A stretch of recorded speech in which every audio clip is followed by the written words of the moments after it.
Bonjour et bienvenue sur ma chaîne Maman a une aventure. Je vous mets les liens pour me suivre sur les différents réseaux sociaux. N'hésitez pas à vous abonner. Aujourd'hui, je vous présente la deuxième partie de mon voyage en Grande-Bretagne avec mon fils Louis. Donc, on est au jour 1 où on se promène à Camden Market, Louis et moi. C'est l'heure de notre arrivée.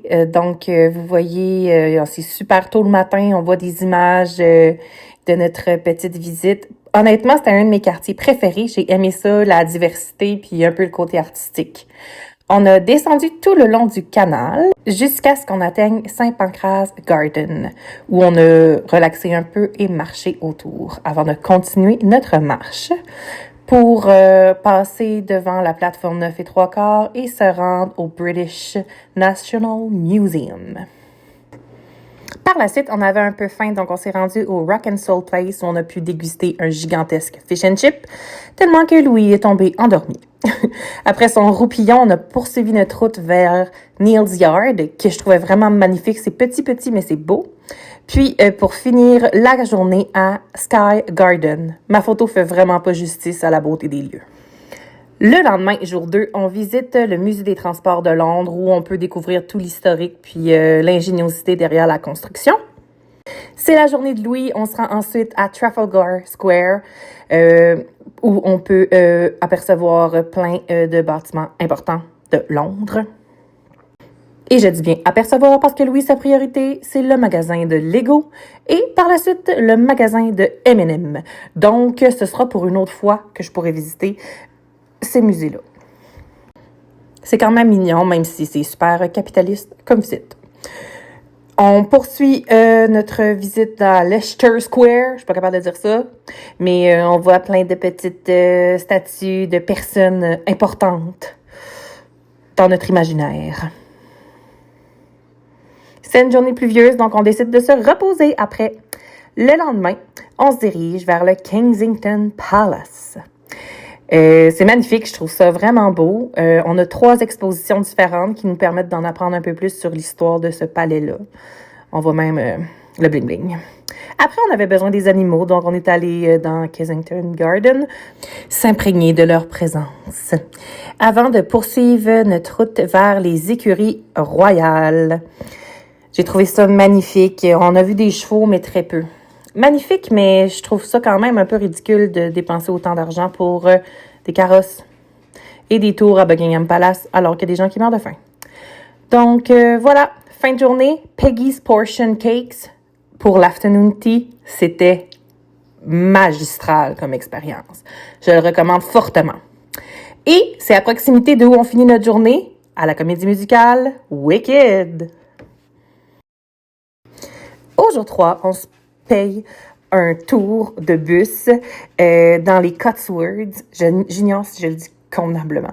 Donc, on va visiter 3 petits villages pittoresques qui donnent vraiment comme l'ambiance anglaise, comme on se l'imagine. C'est d'ailleurs le premier village qu'on visite, c'est Bampton, où il y a des scènes de Downton Abbey qui a été tournées. On voit d'ailleurs l'église. Ensuite, on a changé de village. Celui-là était vraiment mon préféré. Malheureusement, je me souviens pas du nom de celui-ci. Il y a une rivière qui traverse le village. Puis, on peut s'asseoir sur le côté, soit manger un lunch ou encore acheter quelque chose dans un magasin à proximité. On a fini notre journée dans un dernier village où il y avait beaucoup de petits canards.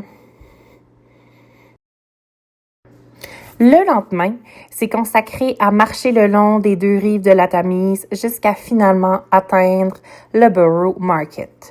Donc, vous allez voir des images de ce que nous-mêmes, on a pu vivre comme expérience jusqu'au Borough Market.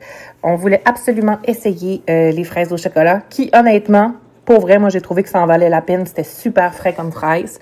Pour en avril, je le recommande comme activité. L'après-midi a été consacré à faire du lavage. Ça fait aussi partie du voyage. Enfin, avant-dernière journée, aujourd'hui, on visite le Warner Bros. Studio d'Harry Potter. Comme je compte faire une vidéo spécifiquement là-dessus, je vous mets juste quelques images puis je vous en parlerai davantage plus tard. Le surlendemain, on visite la Tour de Londres. C'était vraiment super intéressant, super historique, super beau aussi. Moi, j'aime ça, ce genre d'ambiance-là. Louis est allé prendre une photo et on a enfin vu le soldat à casse de poêle, que je devrais appeler le gendarme, qui n'a pas fait l'École nationale de l'humour, mais qui fait très bien son travail en demeurant sérieux. Ensuite, on est allé visiter le fameux Tower Bridge.